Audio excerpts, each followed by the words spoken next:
Sarkis Unlocked. I'm Ashley Holland with Holland PR. Today I'm going to be taking over and flipping the script and putting George in the hot seat. So George, how are we doing? I'm doing good. How are you? You're in the hot seat. I'm going to interview you. You ready for this? I'm a little intimidated. I'm ready to go. Okay, so let's just start it off. You've built a pretty massive brand in a matter of 8 years, which takes some, real estate top heavy hitters 10 plus years to do. Everything from entrepreneurs, celebrities, you're representing them all. But let's talk a little bit more about your backstory, where you grew up. Give me a brief intro of how you got to the point where you're like, this is what I want to do. I want to be in real estate and I want to be the best of the best and I want to be #1 in Massachusetts. Okay. Well, first off, I just want to say thank you for doing this. Of course.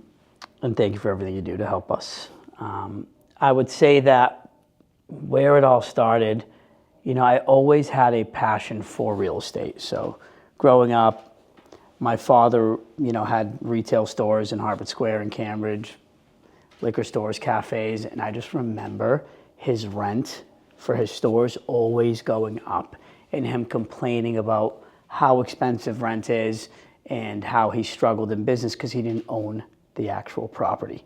And at that point I said, I never want to pay rent again, or I never want to rent anything for the rest of my life. So I was, in college, 18 years old, and I ended up buying my first ever property. Wow. In Boston, $300,000 condo, right before Lehman Brothers crashed in '08, and that condo went from 300,000 to $150. Right. But when I bought it, I had representation, from another agent. I was, I didn't have my license at the time, and that's when I realized that I did not enjoy the transaction. I did not enjoy the process. I want to get my license. So I had got my license, dabbled in real estate a little bit, but went into another career in college, was in the nightlife, hospitality. A lot of people know that story. And when I had my daughter, who's 8 years old today, I realized I didn't want to be in the nightlife industry anymore, but I had that hospitality background, and I had bought properties over the years. I accumulated a 8 to 10 unit portfolio, and that's when I realized if I wasn't going to stay in the hospitality and nightlife, the only thing I wanted to do was sell real estate at a very high level, and that's when I started the Sarkis Team. So it's interesting that you talk about investing in real estate because every podcast and every, top CEO that I've read about or listened to, their #1 thing is investing in real estate. How important is that, that advice to not only your team members because they are younger and they're starting out in real estate? Yep. How important is investing in real estate aside from being an agent, right? It's very important. First off, I tell all my clients, I put my money where my mouth is. Right. So I buy in the same neighborhoods, in the same market that I'm selling in. Right. And I know the data. In real estate, on a 10-year scale, if you're buying and holding, you're always going to make money. Right. You literally are in the long run. Now, I can't promise any client that they can buy, in 2025 or 26 and make money in 27, 28, but I can almost guarantee them based on the data. It's not like a opinion. It is based on data. If you hold it for 10 plus years, you make money and you're building wealth, you're building equity, so many benefits to buying. And I've told my team, I believe we had an agent this past year, shout out Alex Sanchez, you love Alex. Love him. He just bought his first property. Oh my God. Being on this team. Roy has bought a condo. Megan has bought property. Our team is buying real estate and we're helping them do that. And I tell them all, once you go through that transaction for yourself, it's unlike any deal you've done for any other client. Right. You feel it, you understand it, you know it. And buying real estate long-term, best investment in my opinion. And I'm biased, obviously. By far, it's probably the scariest transaction you'll ever make your first time doing it. But it's the safest. It's the safest, correct. No one can take it from you. Right. It's not like the stock market. It's not like you're investing in a private equity deal. You can drive by it. You can see it. You can feel it. It's real. Yeah. Real estate. Real estate. It's real. So I want to get into a little bit, let's shift away a little bit from the real estate aspect of it. You talk about being in nightlife, and that whole world is a lot of go, go, go, entertaining hours and hours. You now have a family, you're shifting away from that, but now you're starting over into a new business where you do have to be out all the time. Burnout happens. When have you decided, okay, I really need to prioritize my mental health? And how do you balance keeping a happy marriage, being a great father, but also building a business? Like what are those challenges that you face? It's very difficult. There is no, secret sauce. It's literally trial and error. Every day is a different day, different challenges, different priorities in life with kids. Something comes up at school. But what I've had to do is I've had to commit to less people. I've had to separate myself from friendships and relationships that just weren't really great for me. I've had friends that don't have kids, that don't have the responsibilities I have. And, you hear along, oh, you're too busy, money's getting to you, success, Mr. Big Shot. Anytime I heard those, I simply just hit block now. Just not interested. I'm not interested. Even when it comes to my family, like I tell my parents all the time, I love you to death, but my priority is my wife and my 2 daughters because, I just can't keep everyone happy and worry about everybody else. Like I have my daughters and my wife, and then I have my business and my team who's like my family. I'm with them every day. And people are depending on me. When you're a CEO and a leader, it's not only my agents who are depending on me for to make money and have a fun life. There's literally 20 other families under my name that are depending on me. 20 families, 20 people. So it's that's very serious. Right. I don't have time, to dilly-dally around. No. With, the people I used to when I was in nightlife, for example, or when I didn't have the responsibilities I have. So right now it's, prioritizing my time, lock in. What does my daughter have at school? What does Sylvie have? What does Isabel have? Do I have to be at a recital? Do I have to be at a sports game? I don't miss it. It's non-negotiable. Yeah. And I tell my clients that moving forward now. I literally tell them, I will work my ass off for you. And our team will work harder than anyone else. But I have 2 beautiful daughters at home. And between the hours of 7 and 9, I like to have dinner with them, give them a bath, and put them to bed. Right. Unless your house is on fire or there's an offer being negotiated, I can call you after 9. Right. And it's about sacrifice. And I'm a firm believer in therapy, especially for people like us who are in a very high-strung, go, go, go type of industry. And an advice that my therapist once gave me is sometimes people are in your life and they don't serve a purpose anymore. And that you have to accept that. Otherwise, the pressure of accommodating everyone and being someone for everyone will break you. And it doesn't mean they're not good people and you don't care about them. You're just on 2 different paths. 2 different paths, and you can't have them slow you down. And you can't surround yourself with people who, for example, you're an amazing mother. You have a business of your own that you're building brick by brick. Yeah. But your family is your life. Right. Aside from your business. And if someone isn't aligned with you and doesn't understand being a mother, jumping on 6 Zoom calls and calling reporters and then literally having to jump into dinner and bath time with your kids, how are they going to even understand how your mind is racing and how your amygdala is moving back and forth? And it's not possible. Right. And therapy for me is, I give that a lot of the credit because you're going in and you're speaking to someone who doesn't have an opinion on you. Right. Who, and honest to God, it's even your family and your friends and your parents, it's not that they mean any malice by it. It's just they want you around. Right. And they miss you and they love you, but they have an opinion and an agenda. And that opinion and agenda is they want to be around their family. Right. And they want to see me more. But, being in therapy for me has been great because it's no opinion, no agenda, simply helping me grow and build and put me in a position to be able to operate in chaos and take care of my own self. And also take care of your staff, because everyone has different personalities, everyone has different behaviors, and you also have to be that support and have them be able to lean on you and come to you for certain things. What are some of those tools that you've obviously learned through your life experience in terms of like maintaining a good mental health place that you are instilling in some of your staff members? That's been the most important thing for me, and I think in 2025, I was really able to put plan to action. My therapist once told me that, because she was a CMO of a company, she said everyone's going through something. Yeah. I know that someone might make a mistake and you might just want to go and ream them out and get crazy, but you don't know what happened that morning or the day before.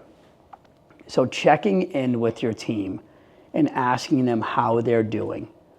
I was just out with, a couple of staff members yesterday, and I simply asked one of the team members, so how's everything going with your boyfriend?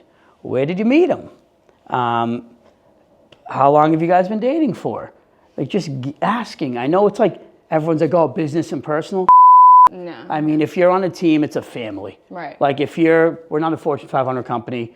If I can't know, that everything's okay with my team and that they don't need anything, you can't know without asking. So you have to ask, but also know that people are going to make mistakes and to really use more humor when they do. Right. Like, that's one thing that I've learned is just not taking everything so seriously and killing anyone's confidence. And allowing people to make mistakes. Allowing them to make mistakes. Yeah, and being there to support them. So let's get into that a little bit, is the boundary and the fine line, because this is probably one of the hardest things that, leaders have to figure out how to maneuver, is that personal and work, right? Because you want to be there for them on a personal level and support them, but they also need to know that they cannot cross the line in terms of business boundaries. So how do you maintain that fine line with your staff? That's been a very, very hard thing to do. I have a big heart and I really care about people. I really want them to do well. And I'm a highly sensitive person. I didn't even know that was a thing until therapy. Highly sensitive people.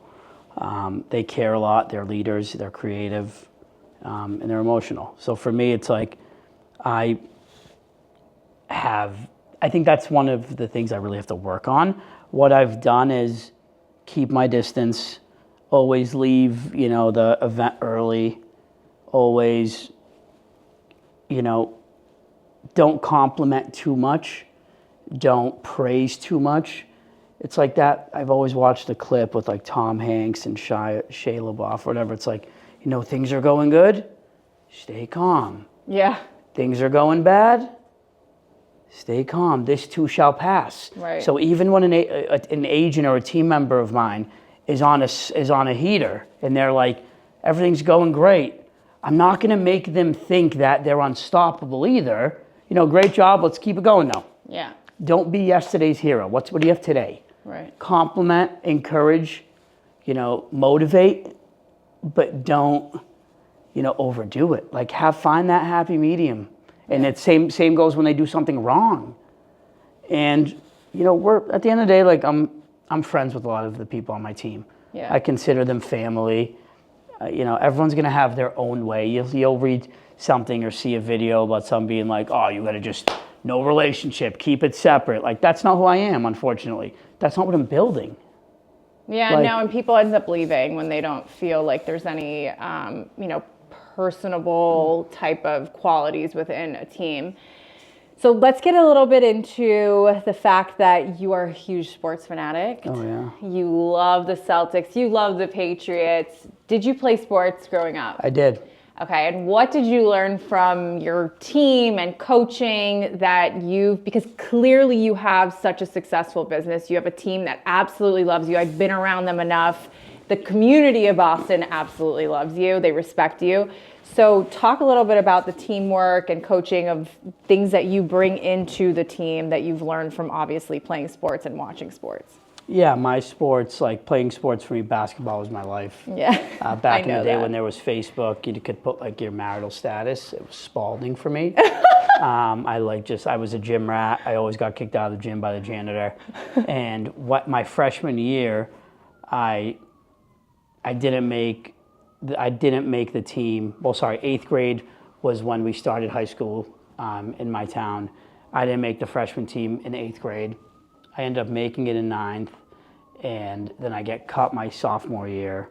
So basically for me, it was like I just kept losing until that one summer. I literally just dedicated my life to making the junior varsity team, and I worked so hard. I make varsity as a junior after not even making JV, and it was because I just, worked on my dribbling, was in the gym day and night, and the coach ended up, bringing me in. I went back to my high school about, a year ago, and he said, listen, this kid wasn't talking to me, I was talking to the team. He said, George has never been someone that had all the talent in the world, but no one worked harder than this kid. He worked his ass off. That work ethic translated to me being one of the best defensive players in the team. We were one of the best high school teams in the entire state, and I had a big role in the team because I just gave it my all. Persistence and like dedication. Not the toughest kid, not the most athletic, but I've always been the hardest worker when I wanted something, and that's how I am with my team. But my coach back in the day, it wasn't, we were living in a different time. He'd run us till we couldn't even move anymore. Right. And, the toughness, the grit, all that, shaped me to who I am today.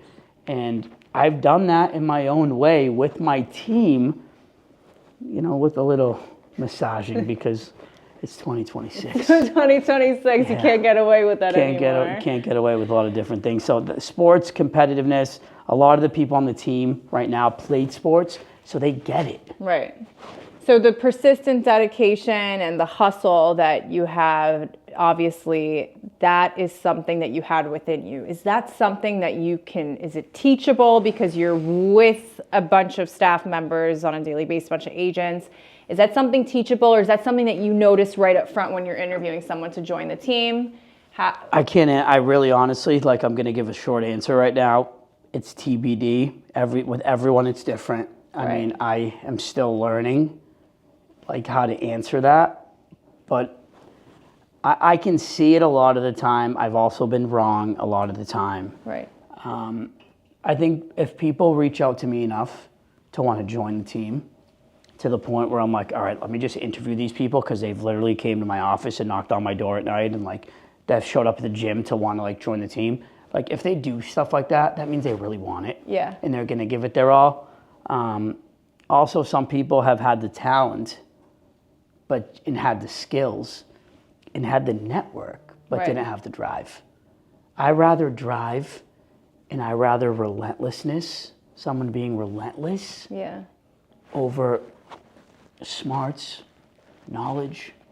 That's all you need. You just need a dog. Yeah, because I wasn't the smartest kid in my class. I didn't even finish college. Yeah, and look where you're at now. It's not about book smart. It's really about the hustle and the drive. And I think you need someone who's been at rock bottom. Yeah. You need someone who never had it, who has no choice. Was there a moment in your life where you're like, okay, I'm at rock bottom? Oh yeah. What was that like? That was when I bought the condo I told you about. How did you pick yourself back up? I threw a party and I borrowed money. Literally, I had no choice. I had to move home. I couldn't pay my mortgage, and my dad couldn't help me. His business. It was 2008. It was really a bad time. All businesses were hurting, and I just honestly was like, I'm gonna move home and rent out my bedroom in the condo Manny and I bought together. And he was like, you can't do that. So I went for a walk. When I couldn't even go out to dinner. I literally had $9 in my checking account. Wow. Living off ramen noodles. I was dead broke, in debt, and I basically was walking at night to clear my mind, and I came across this sports bar. I went inside and I said, "Can I throw a New Year's Eve party here?" I don't even know what happened, my brain, how it worked, what triggered me to go there. I threw a party there. They needed $10,000 to reserve the venue, so I drove, to Franklin, Massachusetts, and borrowed $10,000 from my cousin to throw the party. Never threw a party like this before, and I sold 310 tickets at $100 a person, so 31,000 less 10,000, made 21,000. Could pay my mortgage for the year. Oh my God. And then the same bar asked us to promote Saturday nights, where I then, made about $3,000 a night. That's amazing. I never heard that story before. Yeah. So that's how you picked yourself back up. Yeah, it was luck and hard work, and I sold those tickets like my life depended on it. Yeah, well, your life did depend on it. It did depend on it, moment. yeah. I mean, I could always go back home and just live at home and figure it out, but that wasn't really an option for me. Yeah. Well, let's talk about your relationship with your brother, because I think it's something very special, and you guys are so opposite. Very opposite. You think so? I think so. Yeah. Wow. I do. I think that, Manny's more reserved, very numbers, and let's talk about how you guys balance each other out, because a lot of times I personally will not go into business with my family because we are better off not mixing business, and our personalities will clash. But you guys have been very successful in that. So talk to me about that relationship and how you guys keep it, positive, and who's the good cop, bad cop. Talk to me about that. Yeah, it's trial and error like everything else. We've been through it all. We've, worked, I think, 3 or 4 different companies together. We've, grew up. We've had our battles, and I think with Manny, it's when you have a partner, it's understanding who's good at what. Right. Like, how do you divide and conquer? Sometimes Manny wants to, just do what I'm doing, and I want to do what Manny's doing. It's like we have to be able to let go. Yeah. There's a book we both read called Let It Go. And it's about delegation. And he needs to let things go. I need to let things go. When it comes to bad cop, good, I'm the bad cop. And that's where I, have disagreements with my brother all the time. He doesn't, he wants to improve people and he wants to give feedback, but he just does it too delicately. Yeah, he's so sweet. He walks around, and he just sometimes sweeps it under the rug. He cares so much about everyone's feelings. For me, I'm just if it's not working, it's not working. Let's not sugarcoat it. Accountability is so key. And I've seen him, after I've given him that feedback, I've noticed it. I've noticed his change. I've noticed him, being tougher on other agents, on team members. And he's given me a lot of feedback that, he's made me a lot better than I am today. And we continue, and that's the best part. We're family at the end of the day. Yeah. We're family.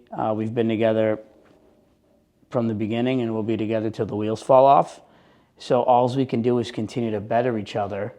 I think the biggest challenge and obstacle is we're brothers, and it's really tough to just be brothers now. And I think that's one thing that I would, love to get back to. Right. Where he's just like my older brother, and we're going out to dinner where there's no talk about this agent or that deal or this deal. But it's what we signed up for, and I think if we can put ourselves in a position to really build what we want to build, then we'll be able to check out. And you'll be able to enjoy. Just be brothers and friends again. Yeah. It's all about balance, That's right? all it is. And maneuvering how to No question. dedicate that time to work on that. So let's do a little fun facts. What's something that people probably don't know about you? Something that people probably don't know about me. Or would be surprised to find out about? I always have at least 2 different outfits in my car at all times. Always. I always have 2 change of outfits in my car. That's interesting. Yeah. Is it because you might be going out somewhere? Yeah, I get uncomfortable. I'm sweating. Maybe there's a tough deal and I sweat through all my clothes because I'm in the car negotiating. I don't even know, but I just need security. Maybe like my anxiety, just saying like, what if there's a chance of you walking outside and someone splashing a puddle on you? I don't know. I know, it's fucking crazy. It's so funny. Okay. What's advice for someone who is maybe wanting to start their own business, forget about real estate, but in general, wanting to start their own business, become a CEO? What are some warnings that you can maybe give them or advice on obviously getting their feet wet? If you're not willing to work as many jobs as you need to survive and support yourself while starting a company, don't do it. Because if you don't have money or capital, you need money to survive. You need money to live. The only way to start a company is to A, do it the right way so you're not needing the money. Right. Building it from the bottom and not being transactional, not being about just that dollar and making that buck. So like you have to be willing to work mornings, nights, or have a job and then build your company at night. Literally, if you're not willing to work 16-hour days, then don't fucking do it. Boston. I had the pleasure of visiting you there and seeing how this community absolutely adores you. I mean, you had your windows down saying hi to every possible person. What makes Boston so special, and what do you foresee the future of Boston? First off, it's the greatest city in the world. I know you were going to say that. I was going to say that. It's real. We talk about authenticity and just being real. It's a real city. People are super authentic. And sophisticated too. Yeah, it's quiet. It's quiet money. It's but it's also it's hard-nosed people. Like you have, whether it's the union guys going to Dunks in the morning to get a coffee, talking about the game, whether it's the Uber driver or the barista at Starbucks, people just, they're all talking about the same things that impact the community like so heavily, like whether it's sports, whether it's, the Boston Marathon and the history of Boston. It's just a small city where everyone knows everyone. It's a tight-knit community, and I've been so lucky to be able to build a brand and build relationships in a place that I love. You can tell it translates. If anyone is coming to Boston, I invite you to contact George to give you a tour. It's like you were at the Celtics game with me. A small example is like the ushers working the game and the security guys. Like I hug those guys every time I go to a game. Like it's crazy, but there's a guy named Rob Hale. He's probably one of the most successful people in all of Boston. He's one of the owners of the Celtics, and he is he's the guy in Massachusetts. He's lost it all and made it all back times 100. And Rob Hale sits courtside at the Celtics games, and he always leaves the game early. But what he does when he leaves the game in the third quarter, he usually wants to avoid traffic, is he looks in the crowd. And he usually picks out a mother and a daughter, a dad and a son, like a family of 4. He brings them down and he puts them in his seats and he tells the usher, this is a guy who's worth billions of dollars. The fact that he thinks to do that, yeah. He's from Quincy, Massachusetts. He's from Mass. He's from Boston. Like that's who Bostonians are. They care, they're real. They'll tell you how it is, which sometimes might not be so nice and what you want to hear, but it's a real city and it's built off of hard work and, relationships. It's beautiful. It's a beautiful city, and it's amazing. I'll invite you back when it warms up a little bit. So what do you, in terms of real estate, where do things stand right now in Boston? What are some of the challenges, and where do you see the market going in the next year? The challenges are inventory, good inventory. So if, we talk about lack of inventory all the time in Boston, Back Bay, Beacon Hill, two of the, hottest neighborhoods in Boston proper. There's only 19 single family homes in the market today there. And that inventory always is low because people don't sell. Right. They keep these single family brownstones for generations and generations. They don't like to sell. So finding a home, that perfect home to stay in the city is difficult. You have to have, a good idea on what's happening. You have to have a good relationship with the other agents in the market because inventory's tough. And when that good product comes on the market, gotta, what's going on? Bidding wars? Like yeah, what's happening? How do buyers come prepared to win? You have to get in before everyone else does because a lot of these sellers don't need it on the open market. Right. They're not looking for bidding wars. They would rather take a couple $1 million less in a quiet sale. Right. Than have it flaunted all across the media and on social media because privacy is worth way more to these people. Yeah, Boston is very heavy on that. Very heavy. Yeah. It's a quiet city, quiet money. And aside from that, Boston is, we continue to have the same fundamentals. I talk about it every single day. The two most important things in people's life today is education and healthcare. We have the best schools, whether it's elementary school, high schools, middle schools, to colleges, MIT and Harvard. Yeah. These people stay. I was just on the call earlier with someone who just graduated and a mother called me. She wants to buy something for her daughter because she wants to stay in Boston. She's from New York. The mother's from 917 number, called me. And it's because they experienced the city for those 4 years in college. They don't want to leave. Right. And then you have, your empty nesters who don't want to leave because they have a concierge doctor at Mass General Hospital, one of the best hospitals in the world. Right.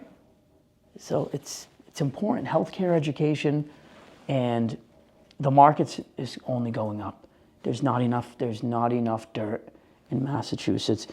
In New York City, for example, you have, 50 new development condo projects in the pipeline. We have 2 or 3 at all times. It's crazy. We only have 100 condo units on the market in all of Boston that were built in 2020 or after. Right. 100 units. It's crazy. And how's the market shaping up? Obviously, Q1, we're in Q1 right now. We're about to finish it in March. How is the year kicking off in terms of real estate? Great for us. We're off to the best start. I feel like I say this every single year, and I sound like a broken record, but we're off to the best start we've ever had since we started. In a challenging market. In a challenging market. We've got about $150 million in escrow right now. Hopefully we can close that off closer to 200, 250 by the time March is over. And our team is just getting stronger and stronger. Right. They're getting more comfortable, getting uncomfortable. They're putting out content. They're being authentic with their content. And we have a goal of doing $1 billion this year. And I won't be able to do it without our team having career years, every one of them. Well, I look forward to coming back on the podcast at the end of the year to celebrate that $1 billion year. We're going to have a party for sure. Well, George, thank you so much for letting me take over today. We're in New York City for Inman Connect, and this was a great conversation, and I hope viewers and listeners get to know a little bit more about you on the personal end through this podcast. So thank you for having me. Thank you for being here, and you made me look really bad today. Why? As a host. No. You were that good. You were that good.